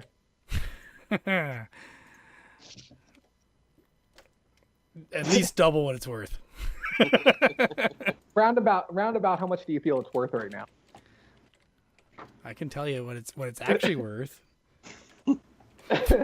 But it's not what I want for it, because you got to talk me into selling it. Okay. So what do you think it's worth? What it's worth? About $100? You're trying to get two for it? Probably. So that's how much you want? Well, at least two. Okay, thanks for the number. So, yeah. So I tell people, like, we got to get the ball rolling somehow. And if you get the person to affirm some number at some point as a jumping point, it just makes things easier, because I tell people the seller can always, or the buyer can always go, how's the damn saying go? I can only go up on my number, and the seller can realistically only go down. So it's better if I get their number first and work that direction, opposed to me giving my number first and having to work the other direction. Mm-hmm. Yeah. I've had garage sale conversations where they won't throw out a number that was more awkward than what me and you just had. Yeah. Because they would not throw out a number at all, not even just ballpark. Now, but see, when I'm in that situation, I'll think of what the insulting number is, right? And Yep. some people I'll give them the insulting number, but I always do it with a smile. I always do it friendly. You know what I mean? I always keep it very lighthearted. You know, I'll be like, I don't know, you know. But if it's something I really want and I don't want to fuck up the deal, I'll find out whatever that insulting number is, and maybe I'll add, you know, 20% to it, 30% to it, something like that. Or let's say it was a $20 offer in my mind. Maybe I'll come up to 25 just because it doesn't sound so bad. Because 25, obviously it's more money, but 25 sounds a lot better than 20. You know what I mean? It just does, even Especially though when it's they not have really 100 that big in of a mind or difference. something, right? Well, right, but I mean, you know what I'm saying? So now I've set a low number that isn't insultingly low, even though it really is no different. 25 and 20 on a big item is still a cheap Well, ass number. $100 item is the difference between getting a quarter or getting a fifth. And people Right. can more relate to a quarter on value versus a fifth Right. on value. Fifth is So like, what the if doing? you're stuck and you really have to give a number, try to find a number that, and then try to think what their counter is going to be. Because then you got to think, okay, if their counter is 75 and I come out in 25, now 50 is a logical meeting point in the middle. Doesn't necessarily mean you need to go to 50, but if 50 is okay with you, then that's a logical way to get there. Yep, and you're gonna take smaller steps than they're gonna take. You're gonna go to 30, they're gonna go to 60. You're gonna go to 35, they're gonna go to 55. Your steps are always gonna be smaller than their steps. But as you were saying, staying positive is one of the biggest things. Like I make it a game. I do. If they're like, I don't know, we're just taking offers on it. I'm like, oh, okay. So you don't have any number in mind that you're looking to get. No. And I'm like, so it's not really for sale then, is it? They're like, oh no, it's for sale. I'm like, well, if it doesn't have a price, it must be free then, right? $0 price tag. Yeah, priceless. That's a good one. I would use something like that. It's priceless then, is what you're saying. So I can just go ahead and have it. And they're like, no, I'm not saying that. And I'm like, well, I can't buy it and sell it. Okay? Yeah, and that's the one I've used a bunch of times. Yeah, I'm like, I tell them that I can't buy it and sell it. I can't do both. Okay, I'm like, work with me here, because here's the thing. I'm here right now, and I would love to give you my hard-earned money in exchange for your item. And I know you're out here today not because you enjoy the sunlight. You happen to bring some of your wares out here.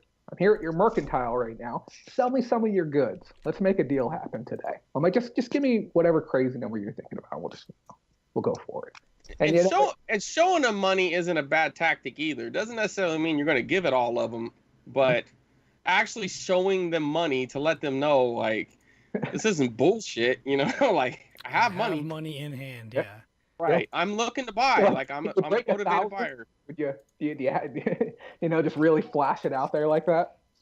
I've had to show money before, but I've done it in a subtle way. I didn't, like, shove it in their face. Look at here, asshole. You know what I mean? Like, I just pull money. No, look, I'm ready to go. Let's make a deal. I'm a serious buyer. But sometimes showing the money isn't necessary. Like, let's say it's a couple, okay? And I'm not really showing the money to the guy. I'm showing it to the girl, because then now he's got pressure from her.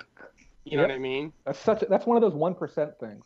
But it worked. I've done it where I stopped negotiating with the man, and now I'm negotiating with his wife, and neither one of them really know it.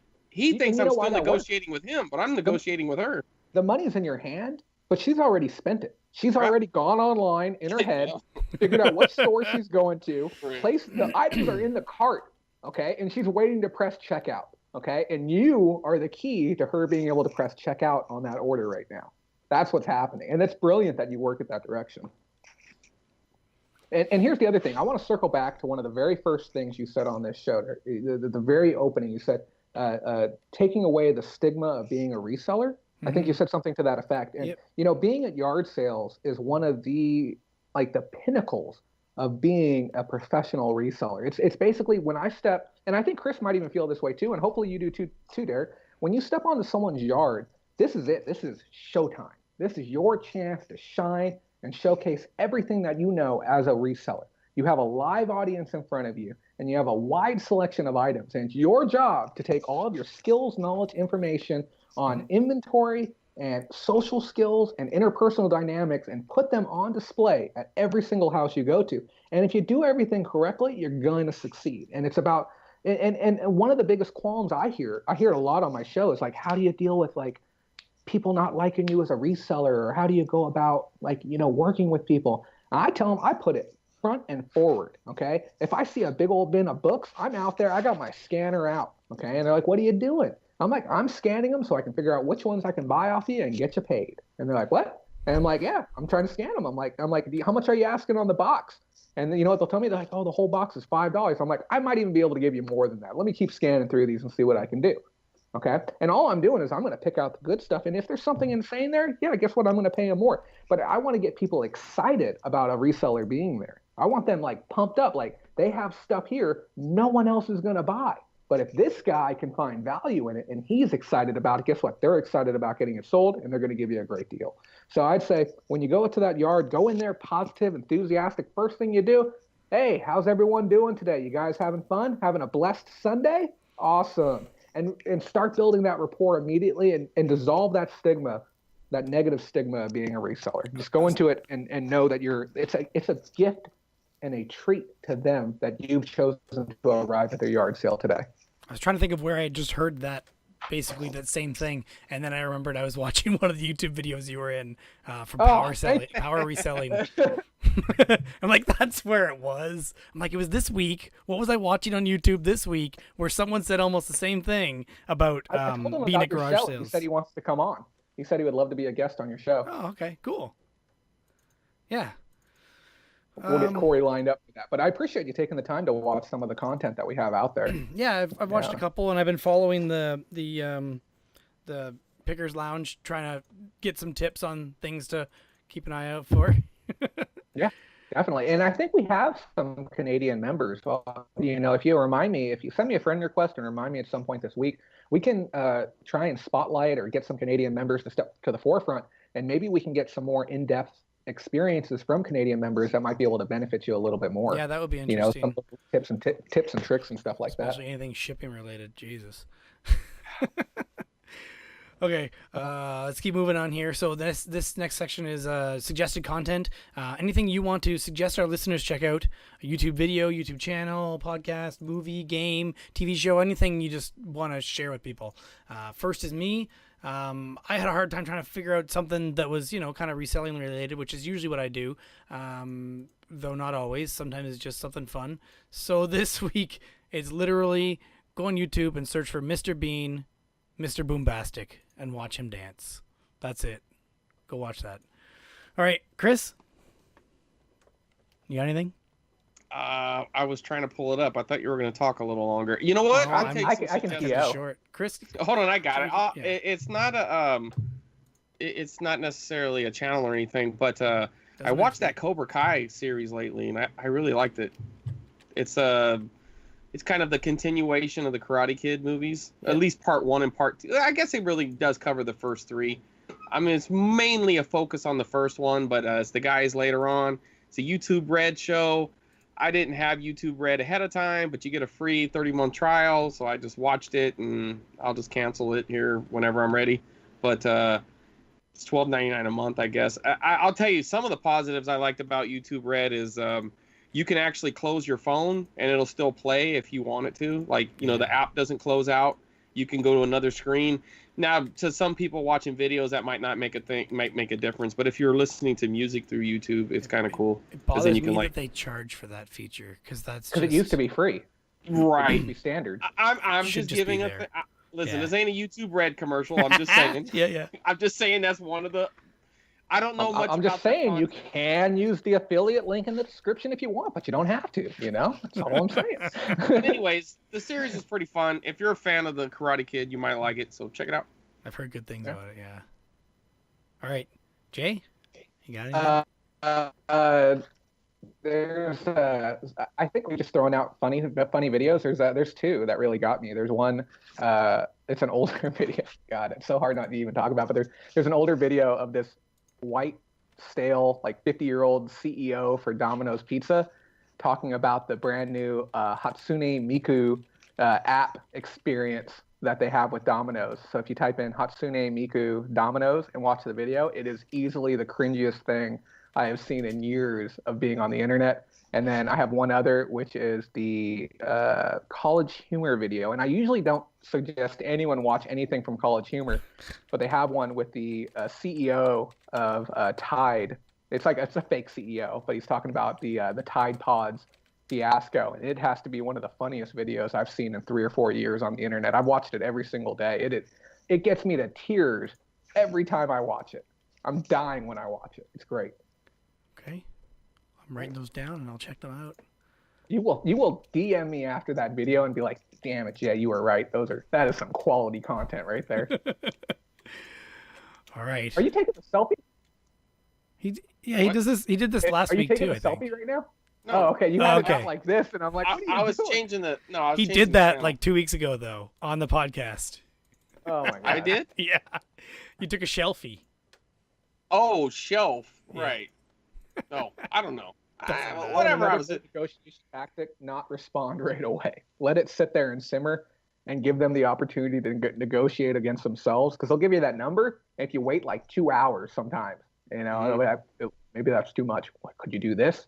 Oh, I do that tactic all the time. done that, It yeah. works perfect in person too. When they'll throw out a number, I just won't say anything, and I'll just sit there and let them twist in the wind, and they'll negotiate against themselves. They'll be like, "Oh, 15, 10, 5, here, just Yeah. take it." You know what I mean? It's like, okay. That happened So by he sent accident. me- at the he very sent me a beginning of number. exchange. Yeah. He's asking for $80, and he put a question mark after it, and that question mark is exceptionally telling. Yeah. Because it means that he is very unsure about asking for that much. Now, if this wasn't somebody that I genuinely cared about their well-being, I would probably be able to snatch this lot for $40. I don't think it would be difficult to get for 40 or $50. And then, we also, try and do business with ethics. I could reasonably get, like, if this was a complete stranger out of state, I could get this for 20, $25, like in real life situation. But because we have a brand associated with it, we have minimums, and we try and treat everyone right. So And repeat customer, you want to keep them happy.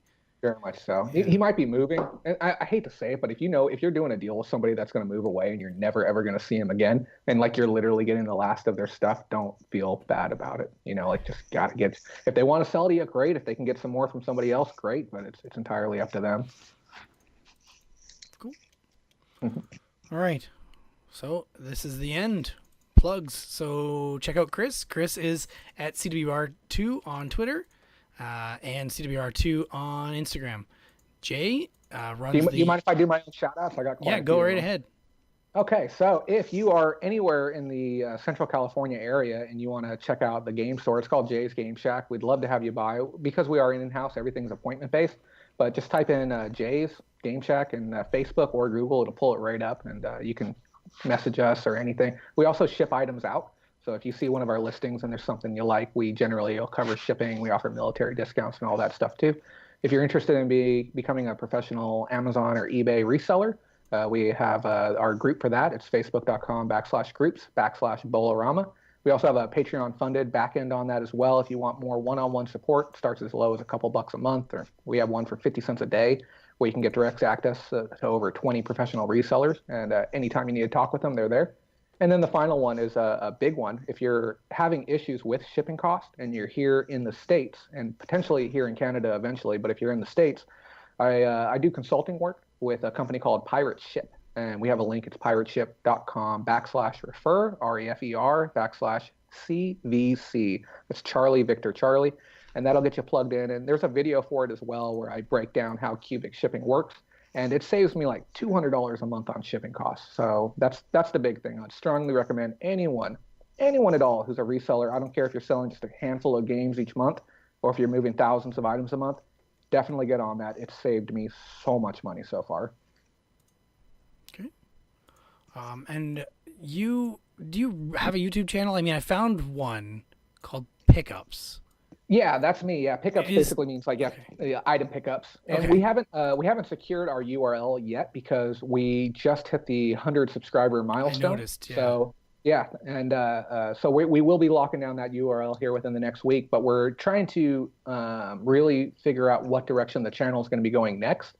if there's going to be more of an emphasis on tutorials or more of an emphasis on direct interaction with other resellers and classical training and stuff like that. So once we get that hammer down, I think we'll go ahead and brand the channel at that point. Yeah, but the last video that we uploaded is the one on cubic shipping, and it's a little lengthy, but it'll fly by, but it'll save you hundreds of dollars a month on shipping. So it's super important. Okay, cool. Yeah, I saw that video was the most recent, just 5 days ago. Okay, and I am Derek of Two Dorks. That's TWO Dorks on YouTube. Don't do a whole lot there, but this video will be posted there. This will be released in podcast and video form.